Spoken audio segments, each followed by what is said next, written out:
Welcome to Living 4D with Paul Chek.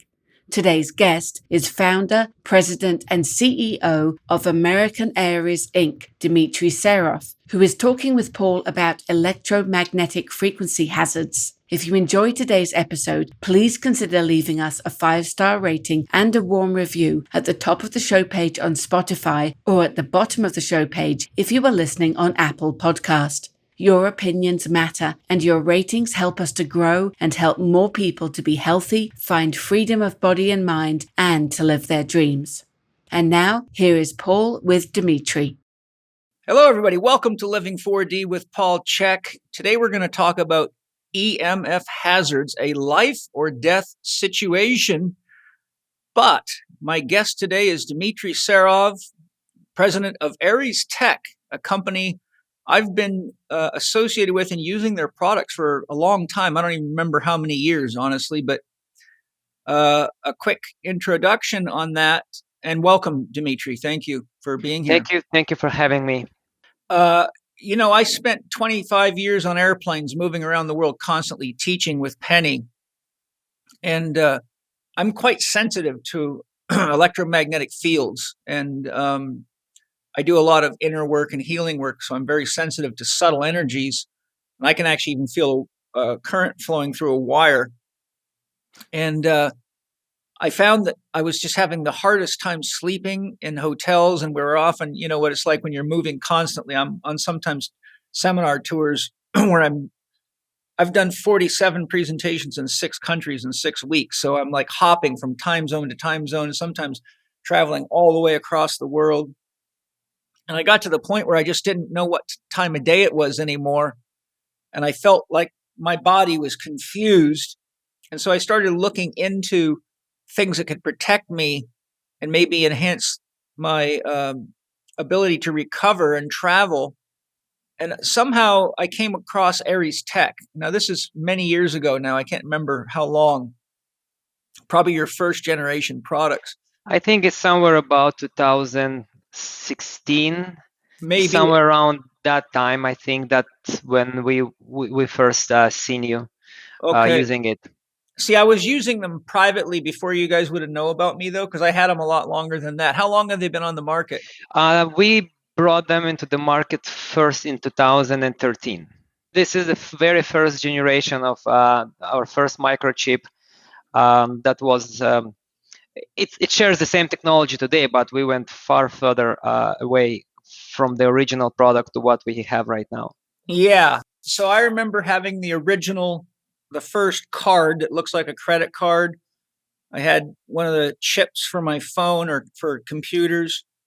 Yeah, you were referring to the Aries Defender. Back then it was called Aries Defender. Yes, exactly. This is a product we have specifically designed for EHS, electro-hypersensitive people, which protects, basically dramatically reduce the negative effects of surrounding electromagnetic pollution.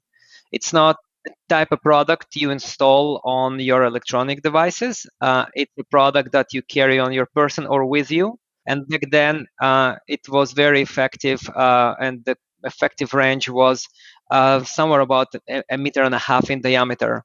Right. So I had that, and I had the one that you put on your phone, and then later there was one for the computer.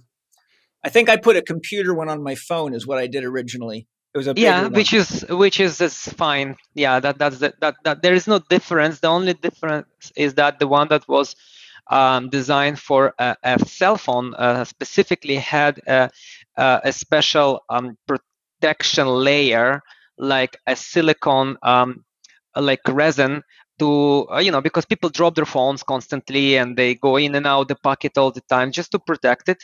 So, but the microprocessor and the resonator antenna, they were identical between these two products. Yeah. So the point being is, when I've tested a lot of these products because I researched this stuff, and I have people that come to me with electrosensitivity and they don't know it. They often show up with things like chronic fatigue, fibromyalgia, chronic immune stress, and things like that. So in my assessment, having studied this stuff all the way back to the days of Robert O. Becker and his book, the title, what is it called? The Body Electric, I think. But anyhow, I noticed when I was using the card, which you called the Defender, I just called it the card, that there was a calming effect on my body. I noticed it immediately, and I would carry it on the airplanes and put it next to me on the console. And I found that my body was a lot more stressed when I traveled on airplanes without it than when I had it. So I always made sure that I actually started keeping it in my passport folder, so it was always there. I put one in there just for traveling, so I never forget it. And then at night, a lot of these hotels, you've got tons and tons of routers. You can look on your phone and see like 50 different routers that are on, and wireless signals. So even if you could shut one off in your room, you're just being bombarded by all the rooms around you. So I was putting them on the nightstand. Penny would have one on her nightstand. I'd have one on my nightstand so that the fields would overlap and we would get more of a protective field because there would be one on each side of the bed. And I found that they were definitely, like, my sleep quality was noticeably better. So, and that back then, I don't think there was as much research as you guys have now. We had research, but the difference back then compared to right now, I don't know if you are aware, but in 2019, I took this company public. And in order to do an IPO, which we did initial public offering, we had to go through 2 years of due diligence by Ontario Security Commission, which is the regulator of the stock exchange, Toronto Stock Exchange, and by a Competition Bureau of Canada. And in addition to that, the bankers also had to do their own due diligence, where they hired an expert in biophysics from Berkeley University from California, a professor that did provide an opinion, a written opinion on our technology for the committee of our banker. So because that process required us to basically, confirm that this is a real technology, and people were literally signing off on it, whether we allowed to list the company or not based on the claims, we had to peer review a lot of studies, and we had to go and do publications, including publications in peer-reviewed academical journals. So somewhere in at the end of 2019, suddenly, we had these materials, but we had to replicate them, redo the studies, and then send them for peer reviewing. And this is a long process, so it took us 2 years to do all of this, and about $2 million of spend in this process. And that's why you see all this research right now, because it's been generated during the process of going public. So it was very painful and very long and very hard, but it actually turned out to be an excellent thing for us, because we have all this research that no one in the world, as far as I know, in this industry, in this field, has even a fraction of it. And these are scientifically significant research papers. Most of them were conducted on the physiological response of a human to the electromagnetic radiation, because this is the only adequate way of answering whether a technology works or not, is by seeing the physiological response of a human. And there are different ways how you can record it. We're not gonna go there right now. And then also we did research on Wistar rats. We did research on honeybees. Oh, good. Yes, and then that was a pretty long research. All this research are peer-reviewed and published on our website. Yeah, so ariestech.com for everybody. Ariestech.com, yes. And then also we did a very significant, very complex computer modeling calculations.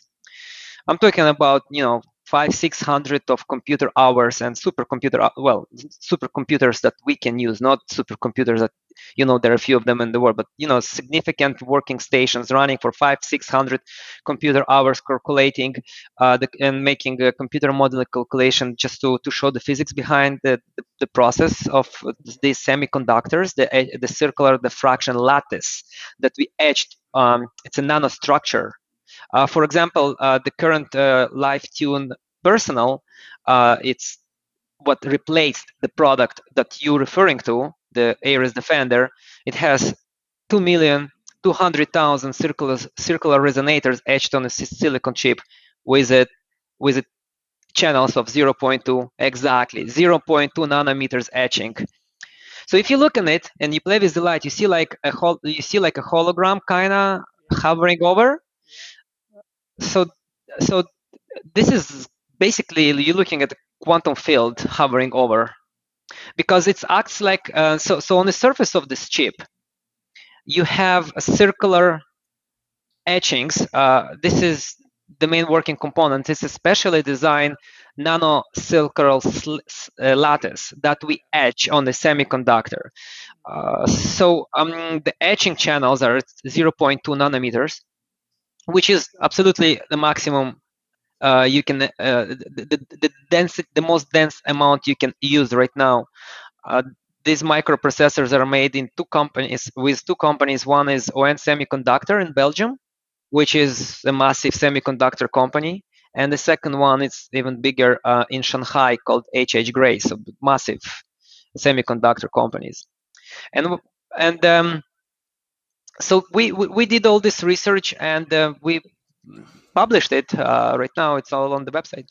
That's great. Yeah, the other thing too, and I don't know if you think this way, but those flower of life patterns that are etched in there and all the patterns, you can create an information field with geometry like that. Have you looked this is I'll give you more than I'll explain what's really happening. I mean, we call it flower of life, but it's a good analogy, but it's not exactly that. Yeah. So if we speak about electromagnetic field, there are two types of electromagnetic field. There is the electromagnetic field that generated by your body cell, by the chemistry inside your body cell. As you know, it's a whole universe within one cell. And the body cells, they emit electromagnetic field, which is great. This is normal. This is totally fine. And this type of electromagnetic field is coherent. It's always stable, and it's in a holographic wave form. And we know everything about this type of electromagnetic field, and we can take it, we can replicate it in a computer, a model, and see how it looks and what it's made out of it, how it actually organized, the electromagnetic field, how it's organized. And let's just imagine that we have the electromagnetic field of a body cell on the computer in a sphere, and it's very it's an exact copy, super in a super visual way. And let's decide that we cut the sphere in half, and then just open it and look at the flat section. Yeah, that's like looking right down at that pattern. Exactly.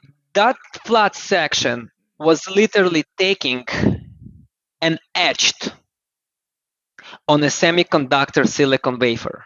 But it's etched there is a certain technology behind it, because we use lithographic equipment, and the channels are at 0.2 nanometers, and it's very important to maintain certain parameters of the channels, and they need to be done a certain way in order for the system to work. So we literally take the electromagnetic field of a cell, we replicate it in a computer, we take a flat section on it, and that model goes into the semiconductor. Then we build what the yellow part around the semiconductor, this is an antenna. It's basically a resonator antenna. And I just want to stop right there. I don't want to go from the main point right now. We'll speak about how the product works actually. So the first type of electromagnetic field is what we emit ourselves. And this is good. If I'll touch you, your body is not going to respond to this electromagnetic field coming from my hand. The second type of electromagnetic field is what we called digital noise. That's what we called a non-ionized electromagnetic radiation emitted by telecommunication technology.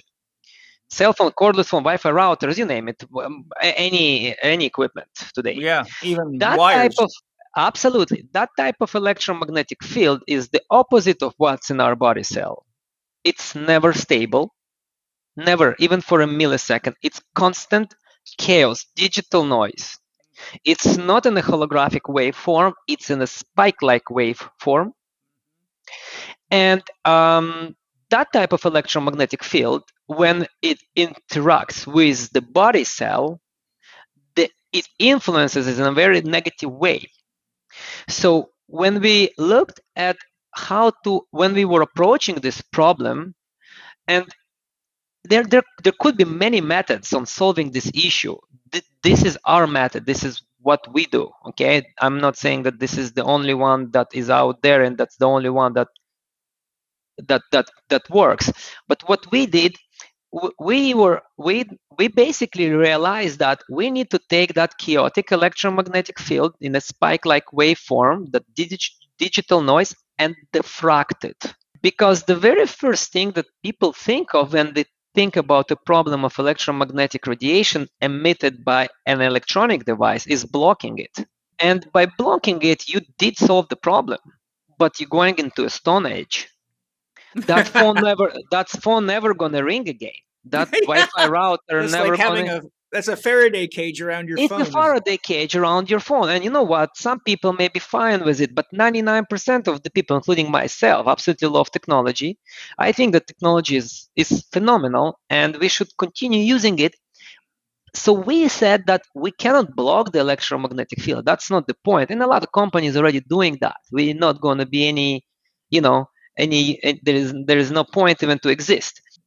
But to diffract the electromagnetic field and convert the electromagnetic field emitted by electronic device to match our own type of our own baseline electromagnetic field. This is going to be a revolution, and this is exactly what we have achieved. Our microprocessors, they register the electromagnetic. So if you look at so I just want to be more specific here. So these are microchips that are passive. Yes, you're the power. So exactly. So people understand and people don't understand. For those people that listening to us and don't understand what is a power microprocessor, what is a passive microprocessor, they always ask, okay, if it's a microchip, where is the power supply? And it's a good question. If it's a microchip, where is the power supply? And a passive microprocessor doesn't require a power supply. It gets powered by the electromagnetic field that it is interacting with. In the case of live-tuned device, the chip is installed on your wireless VR headset, for example. And that VR headset emits electromagnetic field that registered by the resonator antenna around the microprocessor and then transfers onto the chip. A very good example of a passive microprocessor is this. A credit card? It's a chip. Oh. It's a chip in your credit card. Yes, yeah. Here is a chip, and there is no power supply. There are no batteries inside this card, and therefore it's get powered by the electromagnetic field of a near field terminal. So when you install our product on any electronic device, let's say you're a gamer and you use your VR headset and you play an online game in the metaverse. So the head unit itself emits electromagnetic field, and the electromagnetic field, when it gets to a certain, then the polarization, it registered by the resonator antenna, and then it goes on the microchip. Now what happened on the surface of the microchip, there are these specially designed circular resonators. They're organized in a very specific way, and that design is a copy of an electromagnetic field of our body cell. And then when the energy particles of the electromagnetic field are fill all these channels, and it happens extremely fast. It's like milliseconds. Now the chip itself starts to emit a counter field. It's like a reflection. It's called Fourier transformation. So it starts to emit a counter field, like if you take a flashlight, and flash it onto a mirror, but the mirror not going to be perfect flat and naked. It's going to have like some fragments in it. The light will reflect back, but it will be diffracted. It will not be the same radiation as the original flash. It's going to counter back in a different waveform. So this is exactly what happened. The energy, the electromagnetic field of our device that we're trying to get reduced exposure from will power the chip. The chip will emit a counter field. Now, that counter field is a superposition. It's a superposition field that is structured in an organized holographic waveform. Therefore, any other electromagnetic field, whether it comes from the device or from other sources onward, will, by interacting with this superposition, will copy itself and will be basically matched to that superposition field. And that's how it works. Of course, there are limitations. Of course, there is an effective range. It's not infinite. I mean, every device has its own effective range. So this is the main difference of EMF modulation technology compared to most of the products out there are holistic. They're homeopathic products. They may indeed work, but the way they work, it's unknown. There is no backup in scientific backup. There's no explanations in many cases. Where this is a device, it's a physical chip that does the work. Yeah, it's good science. I mean, it's good science and it's good technology, and it's portable. It's easy. Not having to plug it in makes it a lot easier to deal with. And it works. I mean, I'm sensitive enough. I wouldn't even be talking to you if I didn't think it worked. I'm not that kind of guy. I don't sell anything I don't believe in. I have to sleep with myself at night.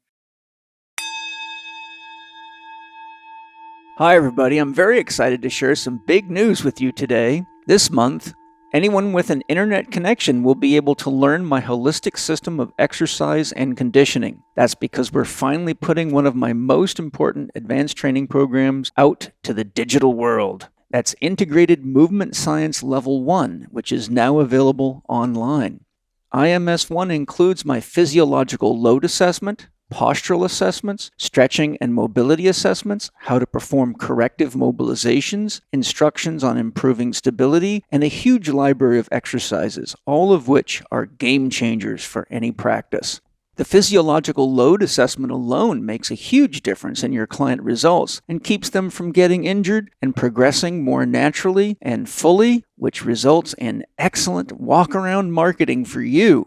Whether you're just getting started in holistic health and performance, or you're looking to upskill, or you just want to stand out from the crowd, IMS1 is the advanced training you need. To get early notification of the course release and win a 10% discount at the launch, please go to the Chek Shop, that's CHEK Shop, thechekshop.com/IMS1 online. That's thechekshop.com/IMS1 online and sign up. I know you're going to love this program. I've got nothing but excellent feedback for the years I've been running it live, and it's super exciting to be able to share it with you online so you can learn at your own pace anytime, anywhere you have an internet connection. Enjoy. So we got lots of interesting things to talk about.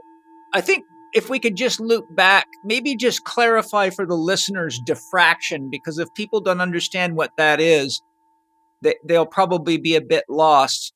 Do you want to just give a basic example of diffraction for them? The very basic example and the analogy that I usually tell people that are completely new to it and they don't understand.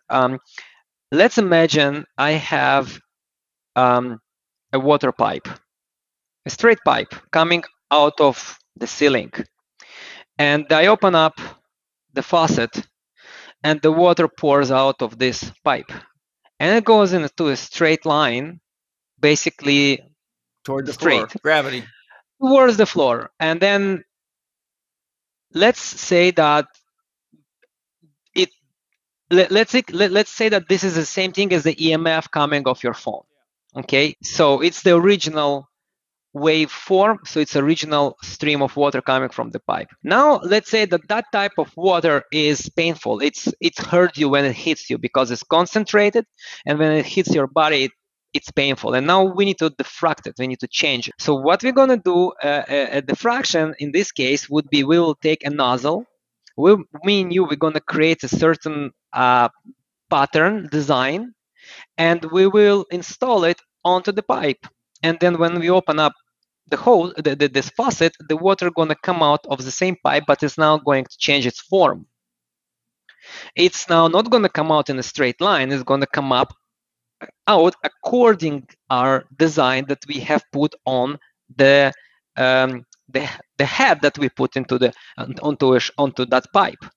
And the more pressure we have, the more range it's going to last, because at one point, it doesn't matter what we do, at one point that structure will be broken into a straight line again. So this is a diffraction. Another analogy is with a light. If you if you put a light beam into a perfect mirror, it's going to come back in the same form. If you will take the light and flash it onto a crystal, for example, it would be diffracted into different spectrums, into different angles, and it will be completely modified. Yeah, like a rainbow is a diffraction. Yes, 100%. Yeah. So there's an example, and which is an interesting concept, because this is sort of a sidestep, but here's an interesting question. Is a rainbow real? It's there, but you can't catch it. You can't grab it. A funny story. I don't know what happened. I was in Spain. I was there for 3 months because I also have a place in Costa Brava in Spain, and I was there September, October, November of 2021. So I was coming from Girona to my house, which is on the coast of Costa Brava, a little city called Lloret. And for the first time in my life, I seen a rainbow that I swear I could touch. Wow. Like it was like here. I was bringing my daughter from school, and she looked at it and she said, "Daddy, like I can't believe it." And like we both seen it, and she's not very small. I mean, she's a small girl, but she is in grade 2, and she understands what rainbow is. And I don't know what kind of atmosphere, like I don't know how, but it was right in front of me. I swear I could, if I wouldn't be driving on I couldn't just stop because it's a twisty road through the mountain. If I could just stop, I probably would walk in right into it. Never seen anything like that. I was completely sober. Unbelievable. Just just wanted to share that. Well, yeah, it's a special event, and it is a special event, 100%. Yeah, and it touches something deep inside of us. But I only mention that because it goes to the question, for example, are dreams real? Well, they're as real as a rainbow. So you have to decide, is it real or not real? You could say, oh, it's just a diffraction pattern. But here we are talking about a EMF protection device that uses a diffraction pattern, and a rainbow is a diffraction pattern. So when some people can't understand how something like that can be real, I was just sort of playing with the words and saying, well, is a rainbow real? Well, there it is. You can see it. It's right in front of you. This is a very basic question, as you know, but maybe you could just describe for listeners that maybe don't have any background at all what an EMFs are, or what is the difference between harmful and non-harmful. Because I think a lot of people don't really have enough understanding about electromagnetic frequencies or what a harmful is versus an unharmful. You've also got the problem with a lot of big phone companies and other tech companies saying, oh, if it's not ionizing, it's not going to hurt you. And so there's a lot of what I would call counter propaganda out there. So a lot of people have it in their mind that, oh, it's not dangerous to be near a microwave. They have no clue of what electromagnetic radiation is. So maybe you can just give us a basic explanation of why a technology like this is important and what it is that it's dealing with. This is a very good question, and I think I can provide more value to the listeners, to people who are listening here, if I would explain something that relates to your question, but I think it's more important. You see, if me and you, if both of us will create a new phone right now and take it into the market, it will need to go through the to get it, all this electronics are regulated. In the US, it's FCC. So they'll take that phone that me and you just created, and they'll take it into a controlled environment, which is usually an echo room. They would have one person there, and they will see how much electromagnetic field, how much exposure coming off that phone, and only that phone to that person. And then they would basically still realize that there is some negative effects, but they're pretty small. So they say that that device is safe and now it's allowed to be sold. You know what the problem is this? The problem is that they don't look at the cumulative effects of the electromagnetic radiation, and they don't look at the combined cumulative effects on all of our devices emitting at the same time. There is not a single study anywhere in the world taking into consideration an cumulative effect. Instead of taking a cell phone that they put in a controlled environment and they only turn it on for like 10 minutes, they should take all my electronics, they should take my entire desktop right now where I'm sitting right now, including the printer behind me that is Wi-Fi and the Wi-Fi router that's on the wall, and all these devices that are right here, and they need to measure how much all of them emit, and they need to also take into consideration that they will not stop emitting. It's not 10 minutes exposure. Exactly the same thing happening in the food industry. You see, they look at the tomato and they say, yeah, we use pesticides. And they look at the pesticides within that tomato and they say, look, it's a little bit there. I mean, it's bad, but it's, you can still live 75 years eating this tomato, you're not going to die. But they don't realize that they realize, but they don't take into, this is called manipulating, right? They don't take into the account that I didn't eat that one tomato today. I ate a salad, and then I ate this, that, and that, and just a breakfast. Then I have a lunch, then I have dinner, and then I have snack. So they should look at all pesticides that I eat during the day. Same thing, they need to look at the cumulative exposure to electromagnetic radiation I have received through a day. And with EMF, it's also through night because it doesn't go anywhere. 99.99% of people out there, they will not turn off their Wi-Fi router when they go to sleep. And they just leave everything the way it is and they go to sleep. So this is the biggest problem. So all type of electromagnetic waves would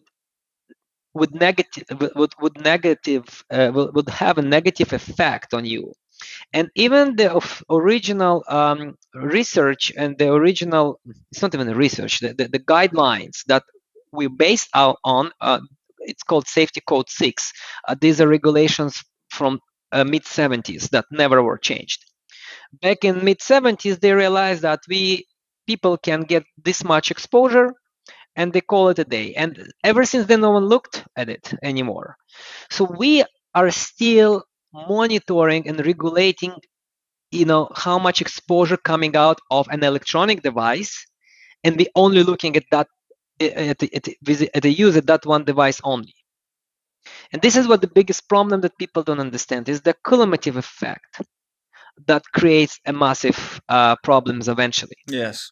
And so when it comes to an electromagnetic source of pollution, because whenever there's an electric field, it creates a magnetic field. And so I think it might be helpful for people to realize, for example, if you're next to an electromagnetic device or even a wire, the current flowing through the wire is producing a field around the wire.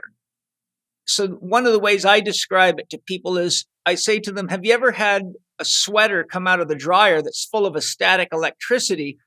Absolutely. And as you get your hand next to it, you can literally see your hairs on your arm standing up. Imagine what's happening within your body cells. Imagine the reaction there on the chemistry. It's actually, and don't take my word for it. I mean, the information is out there. Yeah, I know it. Okay, myself, and it's it's literally damaging the DNA. Yep. Okay. Now again, it's not the type of radiation as you would go and buy a nuclear blast and stay there. That happens extremely quickly, but the cumulative effects, and it depends on your physiology as a human. It depends on that, but we can develop significant adverse effects. In a year, in 2, in 10, it all depends on us and our lifestyle as well. But yes, 100%. The amount of exposure to radio waves we're getting today as modern people living in the modern cities, it's unprecedented. It's beyond and above everything that we could ever imagine. So, and the tune is shifting. Even like, for example, in France, they were one of the first adopters of Wi-Fi routers. Now they banned Wi-Fi routers in elementary schools and kindergarten. You cannot have a Wi-Fi in France in school. And this is just one example. Okay, I know there are a lot of schools in California, even in New York cities, that are banning Wi-Fi routers. Now suddenly people looking at, now suddenly people realize, another good example, before, like in the 90s, maybe in the 90s not, but at the end of 90s, they said, well, yeah, for sure, smoking is bad. For sure is bad. But they never at that point spoke about secondhand smoking. We knew smoking is bad, but everyone, no one banned smoking outside of the mall on the parking lot, or or on a patio. People were still smoking outside. And then at one point they realized that, yeah, beside that, you inhaling tobacco, but it's also the secondhand smoking. And now they said you're not allowed to smoke outside in the public area, and so on. So same thing happening with the electromagnetic radiation exposure. They start to look at it right now, and there are a lot of studies coming out, especially in European Union, in Australia too. All the Scandinavian countries are really, looking at the guidelines, and they are now starting to look at the cumulative effects. And this is and this is the most important thing, that we are not trying to stop the technology. I don't think it's even possible, and I don't think people want to stop it. I don't want to stop the technology, but there are many ways how we can reduce the exposure.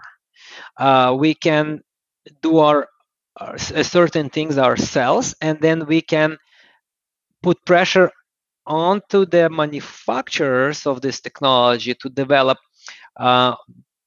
safer technology. Another good example is in the beginning of 20th century, when cars were just getting more and more popular. Like at the beginning of 20th century, we quickly realized that they're polluting, but no one banned them. We invented a catalytic converter and an exhaust. No one said, okay, cars are polluting, ban them. No, absolutely not. They made more cars, but now they put an exhaust on it. They put a catalytic converter and so on. So then we went to unleaded fuel. Exactly. And we are approaching this right now because by 2025 there will be 46 billion Internet of Things devices. That's crazy. 46 billion IoT devices, Internet of Things. My jacket will be connected to the internet, and I'm not kidding you, it will be at one point connected to the internet. So all these cumulative effects of all this telecommunication technology and all this Internet of Things would create even more problems to our well-being. That's why you need to consider not that use of one cell phone or use of a computer is the cumulative effects of all your devices. Hi, everybody. Hope you're enjoying the show. I bet you're as interested in freedom and sovereignty as I am, which is damn important right now. I won't go into it. I do it in my podcasts all the time. But you know what? I think it's time for us all to build a freedom flag of green, red, and gold. And I'm going to tell you what, not only we're going to build the flag, we're going to eat it together. And I got Drew Canoli from Organifi to tell us what is going to be in each of those colors in our freedom flag so we have the vitality to make the changes we need to make the world a better place for all living beings right now. Drew, why green, red, and gold? Well, green, ashwagandha, green juice, lowers stress. 600 milligrams of clinically tried ashwagandha lowers stress. We've done so many clinicals on this. Excellent. And we need our stress reduced because if we're in fight or flight, if we're in fear, think clearly. People will tell you what to do. Yeah. You got Big Brother telling you what to do every day. You're just going to be a little robot. I'll pass. Yeah, me too. And we need energy. We do. In the afternoon. We got to be able to think. Yeah, if you can't think, you're useless. Yes, and you got to be creative. Yep. So what helps me with that? Rhodiola and cordyceps. Yes. Increases stamina and energy. Vikings used to drink this when they go to war. Yeah. We're at war right now, Paul. Yes, we are. Right? We're at war with everything that we don't want. Yeah. So we're going to turn it around. We have to turn it around with the out green, of love. red, and gold flag. We need it.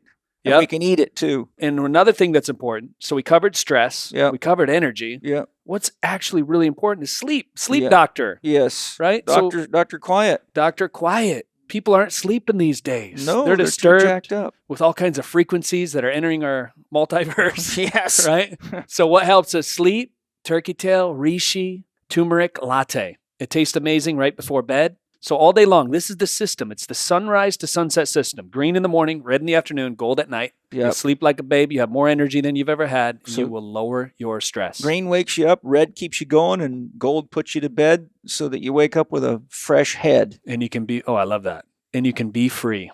We are free. Mm-hmm. And to be free, you got to choose to be free. And that starts with a diet that gives you the energy and the creativity to create freedom, which we all have to do right now. We got to hold hands, circle the globe. And the nice thing about it is you can put any one of these in your pocket, unpackage it, pour it into some water, or like you told me the story about the little kid that eats it straight out of the package and just Ethan. chases it with water. Yeah. Yeah. So there you go. You have got your new flag, green, red, and gold. Let's stand up for each other, sovereignty, freedom. And remember, every dollar we spend on food either goes to corporate farmers destroying the planet or the organic farmers that Drew hires to make the best products in the world. So be the change. Go to Organifi.com, Organifi.com. And because you're a Living 4D listener and Drew and I want you to be part of the movement, we're going to make it easier for you with a 20% discount on checkout. Use the code capital C, capital H, capital E, capital K, 20. That's Chek 20. Let's all get our green, red, and gold and create freedom right now. With so much 5G cell phone towers and now satellites everywhere, it doesn't matter. You could be standing in an empty field, just you and your cell phone, and not realize you're getting huge influences from technologies that you can't even see. You see, 5G is a completely different topic because 5G stands for fifth generation. The G is a generation. So, for example, 4G, LTE, fourth generation telecommunication technology, and 5G telecommunication technology are very different. 5G, there is a proper 5G that is based on millimeter waves. It's 32 gigahertz. So where the LTE was 2.8 gigahertz. 1 gigahertz is 1,000 cycles.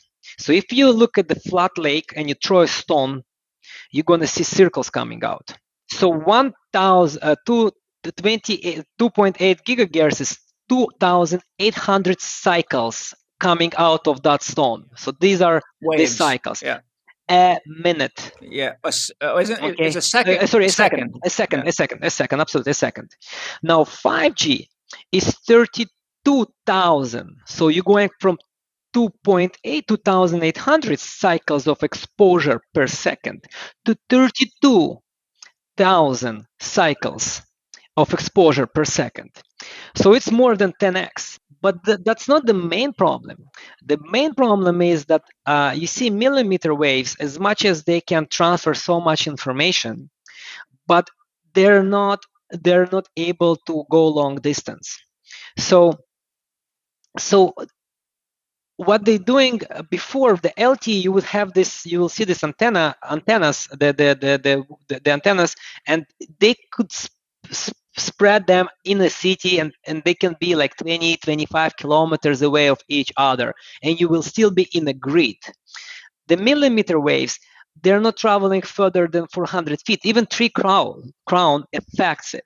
So now what they're doing, they need to create a lot of transmitters, and they usually go into streetlights.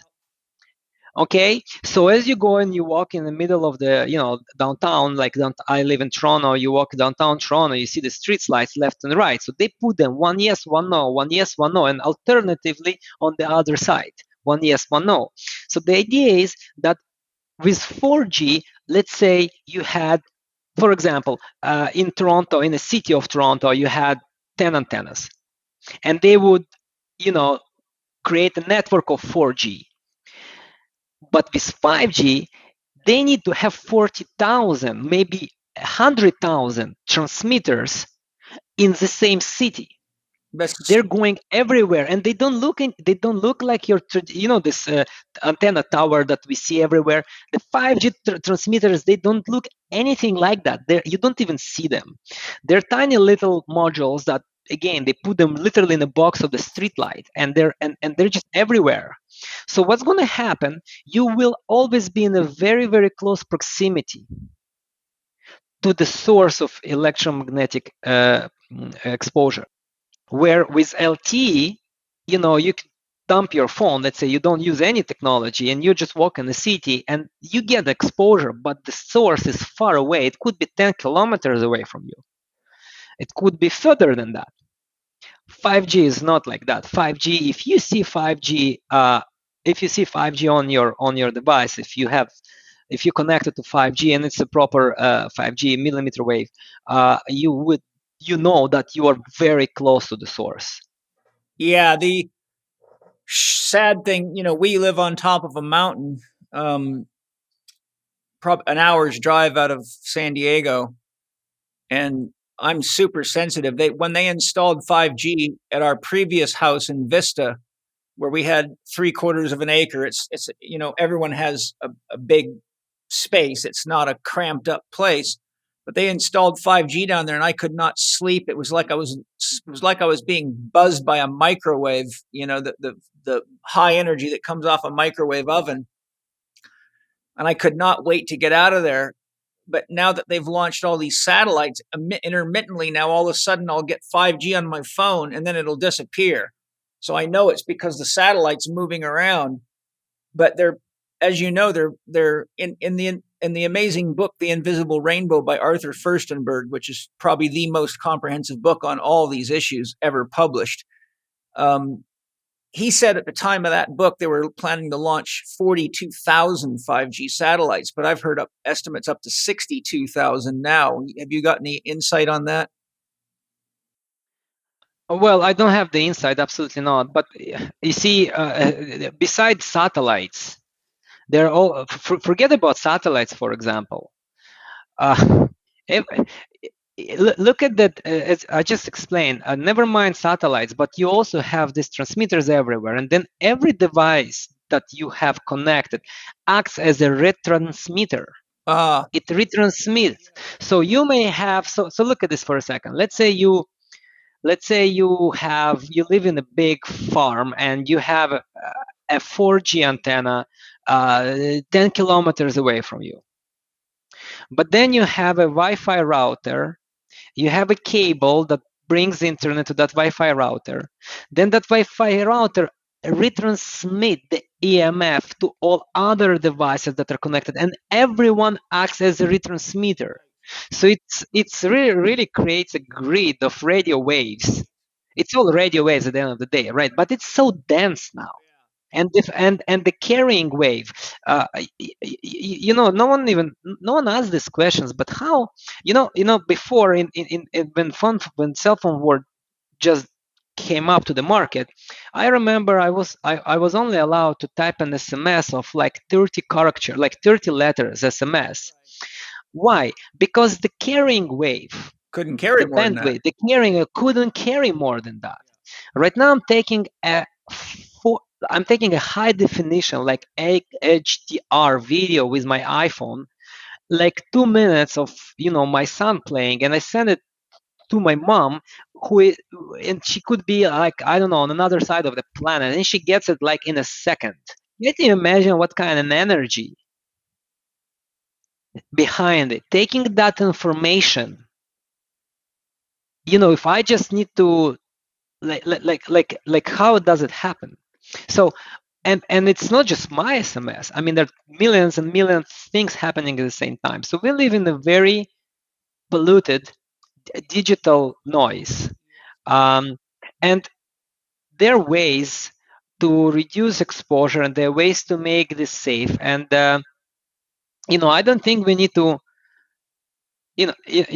panic or anything like that, because at the end of the day, this industry will be better regulated. It's going there. I know a few things that's happening right now, but there are going to be a lot of adjustments, but right now there is none. And what you can do, you can get Aries a Tech. product that you can get one of our products to protect you from the negative effects of electromagnetic radiation. You can consider getting some other products. Most of them are holistic. As I said, our product is a technology based, and that's the main difference. Well, there's a point I want to bring up in there, because you mentioned something earlier, and I'm going to connect two dots together for the listeners. Because of the shorter distance that 5G can travel, they have to have massive numbers of antennas, which they've gotten smart, by the way. Now they're hiding them. A guy wrote a really good article that I read, and he showed all over cities how they were hiding them in what looked like little bird cages and inside of plastic. They mask them. Yeah, they mask them. And frogs and all sorts of shit, so that people don't know they're there, because people were tearing them down because they were getting upset with the effects of them. But here's the point I'm driving at. When you're doing that from a satellite, you need so damn much energy to drive that wave to reach a cell phone. You're talking about wicked power. And that's what people don't realize. And you're only talking about the cell phone. I mean, on my desk where I sit right now, I can count. I mean, just for the heck, like I have 1, 2, 3, 4, 5, 6 devices on the desk that right now emitting EMF. Now I'm fine because I have the LiveTune room installed that actually has 500 square feet effective range in diameter. Is one of our newest products called the LiveTune room. It's a device that you install like a thermostat on one of the walls, and you usually have it in your bedroom. I mean, it's good for 500 square feet in diameter. So usually people put it in a bed, in the bedroom. They put it in their office. Yes, this is it. And you can flip it the other side. There are two chips behind. Yes. So I thought that was it, because a while back, your company sent it to me to be aware of and try out. And so I have it sitting right here on my desk, where I too am surrounded with electronics. I do podcasts. I've got 3 screens. I've got speakers. I've got a thing to keep my tea warm. I've got a clock. I've got lights. So to me, this is like health insurance. Absolutely. Because you and I both know that the health of the average individual today is pretty damn low. So if Humpty Dumpty's sitting on the wall, it can just take your cell phone to make Humpty Dumpty fall. And we know it takes all the king's horses and all the king's men to put Humpty back together again. And that's an expensive, dangerous proposition in the medical world we have today. Point being is you're far 100%. better off to have some preventative technologies that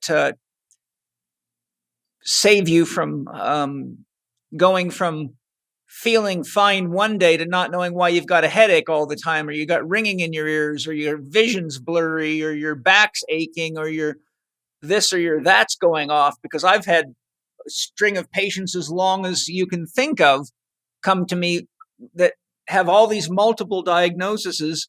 And typically when a doctor gives a diagnosis with the word syndrome, like low back pain syndrome, chronic fatigue syndrome, I will interpret that for people. Whenever a doctor uses the word syndrome, it means I haven't really got a clue what the hell's going on with this person. This is the closest I can come.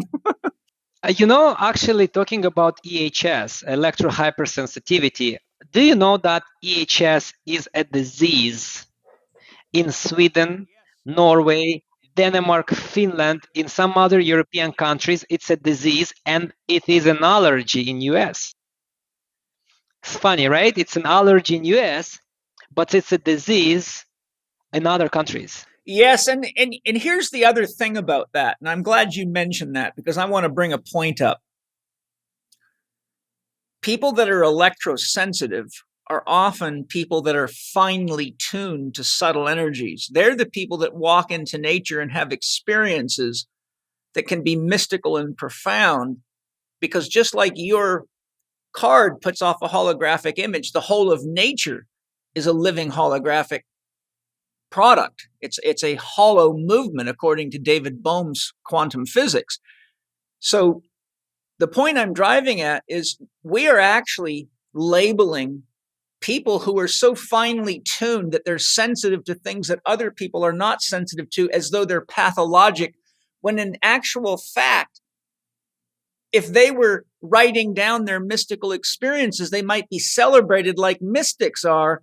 So we're taking some of the most finely tuned creatures and diagnosing them as dysfunctional, when we should be using them as the canary in the coal mine to say, these are the people that feel what the numbed out people don't feel. And therefore we should be using them for research to determine whether or not somebody's capable of even perceiving these subtle energies. You understand my point? Yeah, I do. 100%. It's like we've got everything backwards. We take the people that live on the fringe, the artists, the musicians, the people that bring in the new myths that have clairvoyance and clairsentience, and we push them to the fringes of society and give them a diagnosis when we're, it's a classic example of that is when people start practicing inner arts like yoga and they start having Kundalini rising experiences. They often think they're going crazy and they get labeled as psychotics and put into mental wards. But I can give you 20 books out of my library written by very skilled doctors such as, what's his name? Richard Gerber, MD, who wrote Vibrational Medicine, a phenomenal piece of work, and shows you exactly what happens as Kundalini rises and how it follows the symptoms that people get through yoga practices actually follow the homunculus inside the brain, the sensory model of the brain, and he tracked this. But the point I'm making is these people are actually growing spiritually, and as the life force energy in their body rises, it starts hitting resistance in the neural circuitry. And so then people start having headaches or having weird symptoms, but it's actually a healing response. I've seen it 1,000 times with my practitioners when I teach them Tai Chi, and they get a couple of months into their Tai Chi and they start calling me and going, I'm having all these weird symptoms. I say, your body's breaking through a barrier of resistance where you have chaos in the body and it's reorganizing it. There's nothing wrong with you. It's actually a healing response. So you see that we are actually misunderstanding that a lot of the people that we are diagnosing as having something wrong are oftentimes the most highly tuned, sensitive people. And we should be studying those people and listening to those people. And the guy that wrote the book, The Invisible Rainbow, Arthur Furstenberg, is one of those people, which is why he felt it was so important to get that information out. So, and a lot of these people don't know about these technologies, which is sad, which is why one of the reasons I really wanted to have this podcast to share for people that are electrically sensitive. You know, turmeric's really, really hot now. There's a lot of scientific research on it, but they're not all created the same. So I brought Autumn Smith on to tell you about Paleo Valley's turmeric complex so you know exactly what the benefits are and why you, like me, should get your turmeric complex from Paleo Valley. Autumn, tell us about your turmeric complex. At Paleo Valley, we are big believers in food as medicine. And so turmeric, of course, it has beat drugs out. We know it's anti-inflammatory. We know it has brain benefits. We know it has joint benefits. But what most people don't know is that a lot of turmeric supplements only contain one isolated compound of turmeric called curcumin. And so what we did instead was create a complex. We added organic turmeric and then ginger and rosemary and clove, which were some of the most DNA protective spices studied. And we created a complex. We added organic coconut powder and pepper for absorption. And so we've created a really high quality, highly bioavailable turmeric complex that will hopefully help you to feel your best. And all you have to do to check it out is go to paleovalley.com. That's PALEOVALLEY.com. And you can use the code CHEK15, that's lowercase CHEK 15 to save 15%. You know, a buddy of mine lives down in, two of them live in a place called Point Loma, which is right near the naval base where they have nuclear submarines. So, you know, along the coastline, this is a military city. I got Camp Pendleton right behind me, and I got San Diego's naval base. This place is jacked to the nines with surveillance, right? And when I drive down this mountain and go into San Diego and go visit my friend, I feel like I'm standing next to a highly charged power line. You know, you literally feel the buzz down there. And my one of my friends that lives down there comes here because he's got to get out of there so he can sleep and relax because his whole body gets so stressed. So my point is, a doctor would say he would give him some kind of a diagnosis or a label, but that's a super healthy person who's having the symptoms of being in an unhealthy environment that's not effectively regulated by the regulation bodies, because a lot of these guys don't want to do the work to make the upgrades because it cuts into their bottom line. So there's always this little game going on. Arthur Furstenberg talks about have you read The Invisible Rainbow? No, I didn't. I heard about this book, but I didn't read it. Well, I'm going to promise you, if you read, you can get it on audio. It's very good. It's about 700 pages. It's a big book, but it's thorough and it's really interesting, especially for a guy with your knowledge. It'll rivet you to your chair. I will pay for your book if you don't think it was worth at least 5 times the cost of the book. Oh, I will make a note of it. I'll get one. I'll see if I see how I can get one. I think everyone on this planet should read the book because they will realize how dangerous the technologies we're playing with are. For example, he documents in there every time throughout the last 55, 60 years that they put up a new radio tower, radar tower, microwave tower for military, for cell phone communications. The bees started dying all over the place. Yeah, we know all of this. But you see, the reality is, Paul, the reality is that this technology not going to go away, and we're going to get more of it. So this is the reality. So the really, me and you, we can sit here and we can, talk about how bad it is, and nothing going to change. What we do need to talk about, and what we need to, kind of help with is that the regulators, they need to look at the cumulative effects of the electromagnetic radiation exposure. That number one, to understand what the cumulative damage is. And second of all, people need to know that there are ways to reduce the negative effects of electromagnetic radiation. One of them is our product that they can find on our website. That are extremely effective. As I said, these are peer-reviewed, researched, published on our website. We are a publicly traded company in Canada, in USA, in European Union.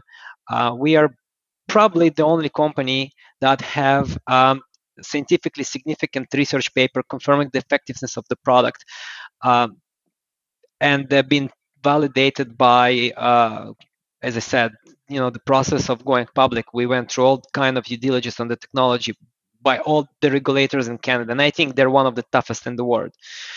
And also, we need to understand that there are ways, there are passive ways to reduce the exposures. For example, when people go to sleep, they don't turn off their Wi-Fi router. And why would you keep it on? Do you need internet at night? I don't need internet at night. So what it takes to just unplug the Wi-Fi router and kill the internet in the house, and then the first thing you do in the morning, you just plug it in. By the time you had water in the morning or brush your teeth, your internet is up, everything is updated, all the emails came, everything is there. So things like that people need to know and do. So unplug your Wi-Fi router when you go to sleep. Make sure that you understand that it's not, when you look at all this government information out there that a cell phone is safe. Yeah, maybe, but if you read carefully, they say that it does affect in a negative way. That's why even Apple or all phones pretty much, they have this warning labels, and please read them. Some of them literally telling you do not bring the phone against your head. Use a wireless speaker, the speaker phone, and wired headsets.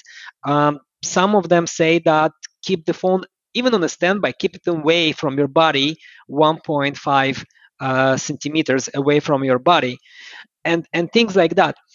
But they don't take into the account that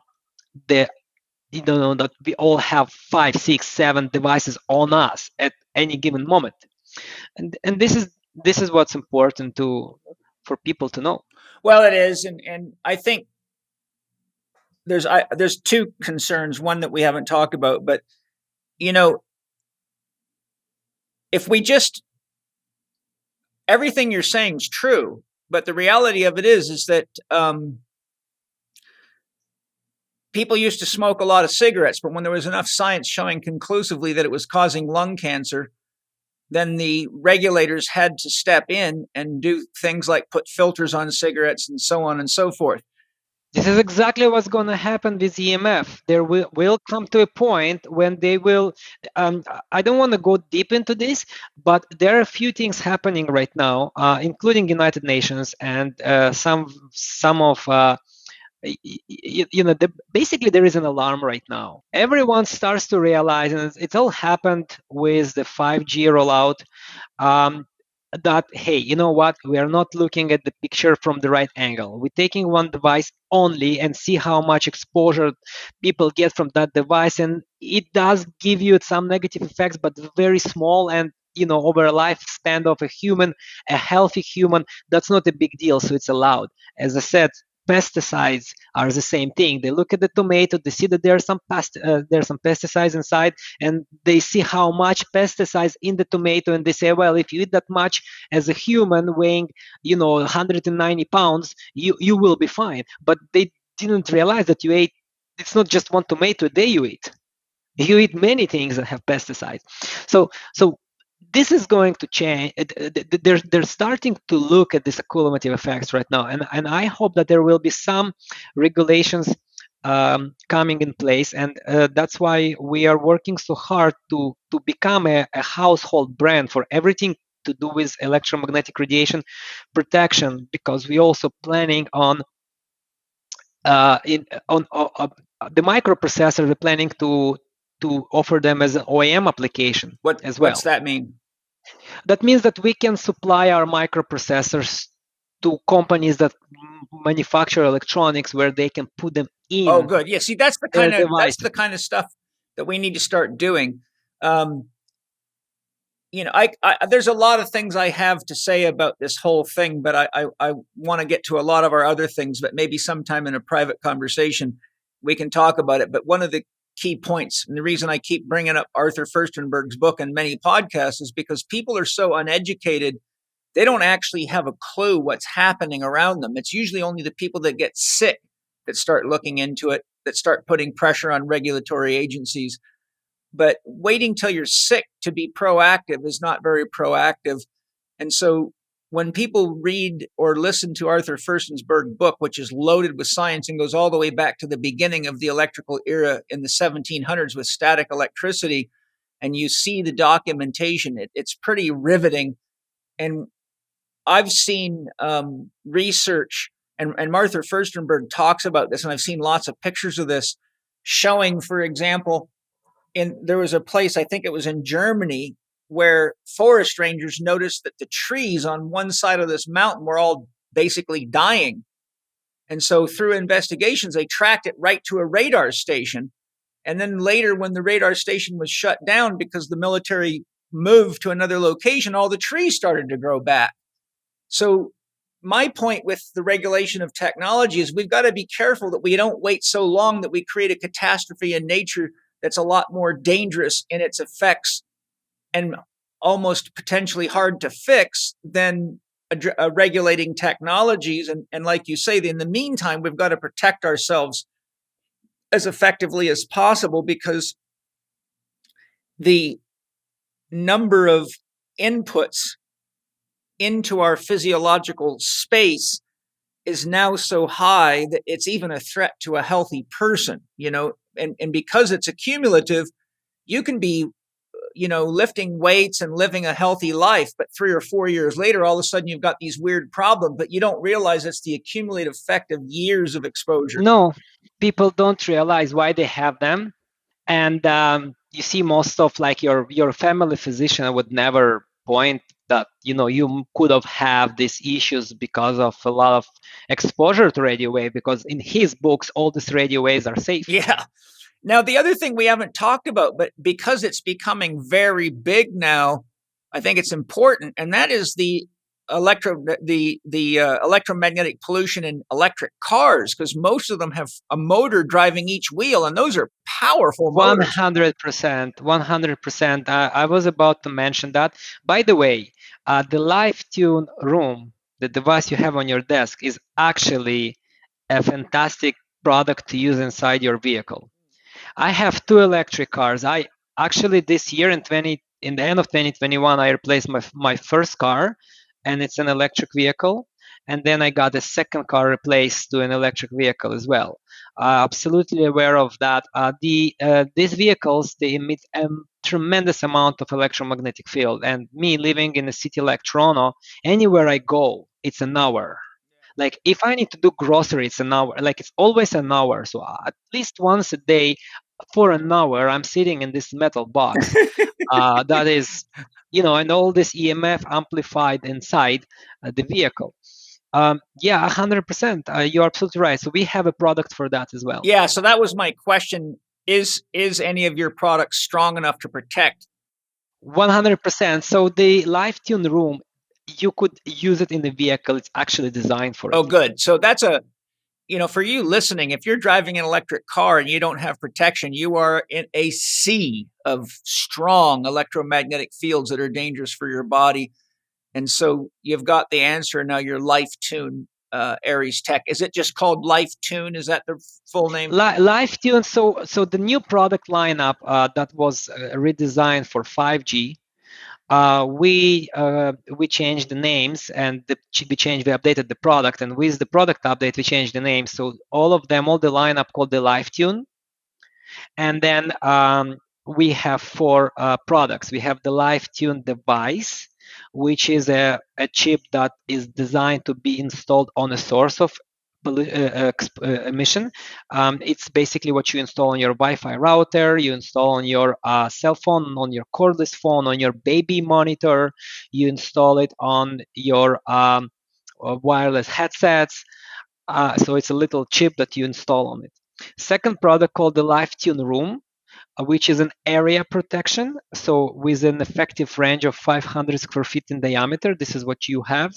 Most of the people would, basically knowing how big is their home, will just buy, if it's 1,000 square feet, then you need 2 of them, and if it's 4,000 square feet, you need.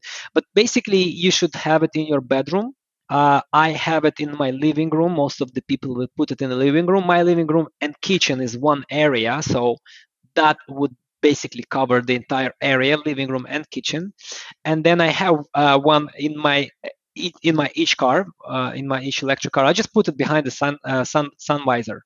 I just flip it the sun visor, and I just install it right there. It comes with Velcro, so it's very easy to install, and the Velcro will just stick into the either into the roof liner or the sun visor itself. Mine sits on the sun visor. And then the third product called the LiveTune Personal.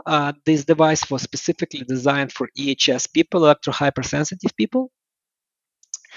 You carry it on your person, you carry it with you. And the fourth product called the LiveTune Mini, which also works as a personal protection. It's a little bit cheaper. It's actually a lot cheaper, and the range is a little bit smaller, but it's the same type of product. What's the price on the LiveTune Room? LiveTune Room, it runs for approximately $250. Okay, and that's 500 square feet.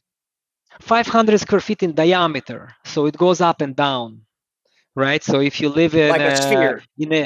Yeah, but unless you live in the concrete, like I'm in Canada, all the houses here are made out of plywood, literally. So if you're in a concrete apartment, then I would look at the 500 square feet per floor. But if you have concrete floors, then then the range could drop. So my point is you could even do a 4,000 square foot house for about $1,000. Yeah, less than that. And so because you don't need to cover. You see, you don't need to. If the product covers 500 square feet, and you live, let's say, in 2,000 square feet house, just by math, you need 4 product. But you don't need every square inch of your house covered.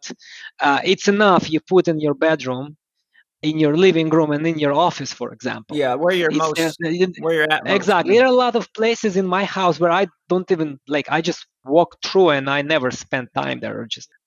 So in a typical home, 2-3 units, it's more than enough. My point is it's not very expensive compared to the cost of trying to figure out why you feel shitty all the time.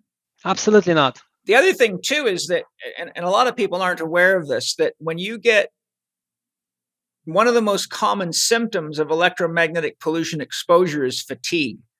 And so what happens is people start drinking a lot of coffee and a lot of tea, and then they start eating more sugar because they're tired all the time.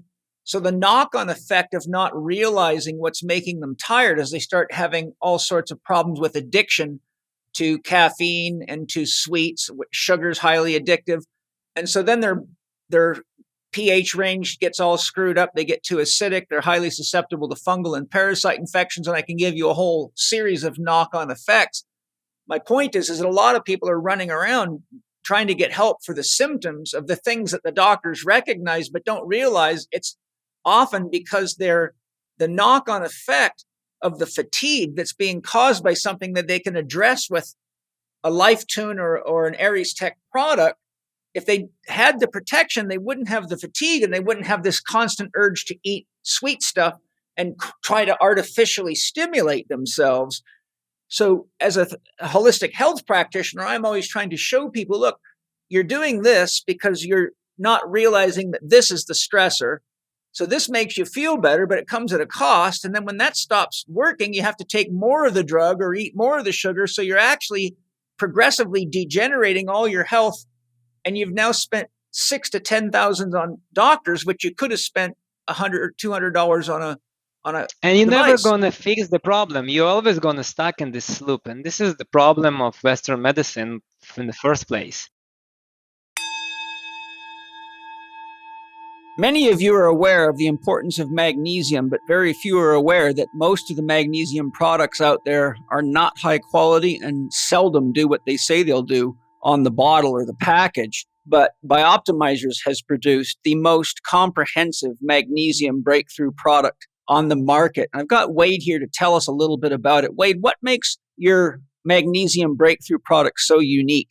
Well, I think because we combine a variety of magnesiums. In fact, we use 7 different types. So if you look at all the research papers out there, you'll see that they'll use various magnesiums, whether it's orotate, malate, sucrosomial is a hot one that's just come out recently, and they're rated on bioavailability. But the biggest component that a lot of people don't understand with magnesium is that different types of magnesium are uptaken by different parts of the body or different organs, some in your brain, some in your nervous system, some are vasodilators. And so there's a variance in people's responses depending on what they need magnesium for. So we went out to try and solve this problem by combining all 7 of the best magnesiums into one single capsule, which was very difficult because number one, the bonding size was different. The nozzles for the machines wouldn't work. We don't use any fillers or chemical excipients, that's the flow regulators.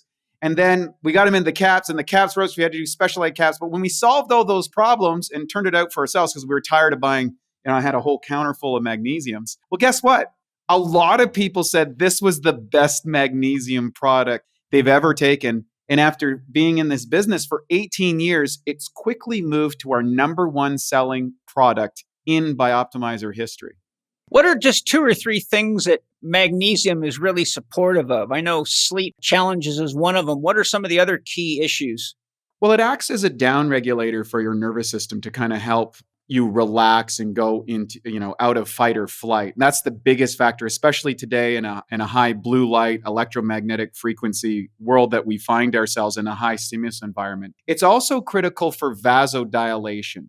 And vasodilation increases blood flow. And many times when we are suffering from a variety of pain or conditions in the body, it's because we're not getting oxygen in or toxins out of those tissues. And you've written a lot about it in your work. And so magnesium breakthrough, because it's so powerful and not available in most North American diets because of what we've done with farming, it's a great way to augment your diet. And it's easy to get. You go to magnesiumbreakthrough.com or magbreakthrough.com/living4D. You can get a 10% discount, and it's a money back guarantee. If it's not the best magnesium you've ever taken, you get your money back. MAG breakthrough.com, magbreakthrough.com/living4D. And is there a discount for the listeners? 10% all for right. all the listeners. All right, give it a go, you guys. Everything I use from Bioptimizers is the best I've ever used. That's why I love Wade and Bioptimizers. So you've heard how it's made, why it's made, and how it works. If you want the best, go get it. What got you so interested in this particular field? I mean, a guy like you could do anything you wanted to do. So what brought you into this particular field? This is a very good question, and I have a pretty interesting story how I end up in this field. Look, my family at one point at beginning of 2000s, they were working on a method of EMF modulation technology that was originally designed to be introduced to a military, specifically to a mobile radar stations. So the air defense and the missile defense, the mobile radar stations. So my family were involved in big research on a map. No one looked at the product. No one considered to do a business from it. I was not involved in this research, but my family was taking a part in this research. And I was in Canada. I was working in a totally different industry. And at one point, I realized that was 2011, that I should do something better with this technology, because this technology was designed as an R&D. It was not a product. It was basically a method of EMF diffraction technology. And I said, if I can get the intellectual property, and if I can roll it into into consumer, like if I can roll it into a direct to consumer product, and use the power of the internet to sell it worldwide using e-commerce, that would be a fantastic achievement. And this is exactly what I did. I acquire the intellectual property. I opened up a Canadian company. I moved it into this Canadian company. Then I did an IPO in 2019. So we took the company public. The company is trading on a Canadian Security Exchange. It trades in Munich, in Germany, in Frankfurt. It trades in the US. So that's how I end up. I seen the technology as basically unused, and I took it and I found a way. Me and my team, we found a way to roll it into a product that we can help people with, and this is what we did. That's fantastic. I tell my students and people in general that they often ask me, ask questions like, how do I figure out what I'm supposed to do in my life? And one of my most common answers is, what I've found in my life is that if whatever I'm doing is helping other people, I get the most gratitude out of it. And so here you took a military technology that's used for war and figured out a way to help other people. That must feel gratifying to you. Absolutely. And that technology would probably lie on the shelf for a couple of decades before someone would ever even considering it in the military. It would never make it. It could have made it. I didn't want to wait the time. Again, it was an R&D project. It was not designed for war. It was designed for military. So the officers that serve the mobile radar stations, because they have so much exposure to radio waves that they were literally losing their hair. And the only solution for that was to rotate them 3 hours at a time. And by rotating these officers, highly trained operators of these radars, it's very expensive for the military and so on. So the whole idea was to create an EMF diffraction technology, because you cannot block the radio waves of the radar. The whole point of this technology was not to block EMF to begin with. The whole point of it was to take the electromagnetic field, let the signal travel, and diffract the EMF portion of it. And this was all. This was never designed to be packaged in the way we did, and that's what I realized, that I had a good opportunity, and I used that opportunity, and we already selling this product worldwide right now. I'm glad. We just opened up fulfillment center in Australia. We have 2 fulfillment centers in the United States, one on East Coast, another West Coast. We have fulfillment center in Canada. We have fulfillment center in Australia, to basically fulfill Australia, New Zealand, and all this Oceania area. And we opened a fulfillment center in Poland, in Europe, that is not fulfilling yet, but it will any moment. Could be like a couple of days or a week, basically, that, and then we'll start fulfillment in European Union. People still buy product from European Union. It's just that we ship from US, and it's just longer and it's more expensive. Yeah. Yeah. Well, one of the things we were going to talk about, sleep. Sleep and sleep quality affect every aspects of our lives, from our ability to regenerate our bodies and reintegrate our brains, to how much capacity we have to adapt to stress, our sexual performance, athletic performance, and recovery, hormonal regulation, and much more. I talked about my use of the what I used to call the card, the previous generation of the life room that I have here, which was a smaller one, about the size of a credit card. And I shared that. Can you share? Is there anything else you'd like to share with regard to the issues of sleep? I think you just mentioned it at the beginning of the conversation. You couldn't say it any better than you did. Okay, good. Absolutely. Yeah. An EMF would affect, and especially, again, as I said, most people would not do anything with their electronics. They're just going to take the cell phone, put it on a nightstand. In addition to the cell phone, they may be throwing their iPad on the same nightstand and their Apple Watch. So boom, there are 3 devices literally within inches away from the head. Then there is most likely a Wi-Fi router in the room. And then on the other side of the bed, there's same equipment, but now for your wife or for your husband, whoever is else sharing the bed with you, and boom, and you go to, and you were exposed to all this electromagnetic pollution during the day, and now let's say there are no way to protect it, there are no product exists, you cannot do anything about it, but now you're going to sleep. So as you're sleeping, your body should basically go through a recovery process and recover itself. But no, you're not reducing the exposure, it actually stays at the same level. And what you said is absolutely true. Electromagnetic radiation exposure will affect your sleep dramatically, and your sleep or lack of sleep or not proper sleeping would affect everything else in your body.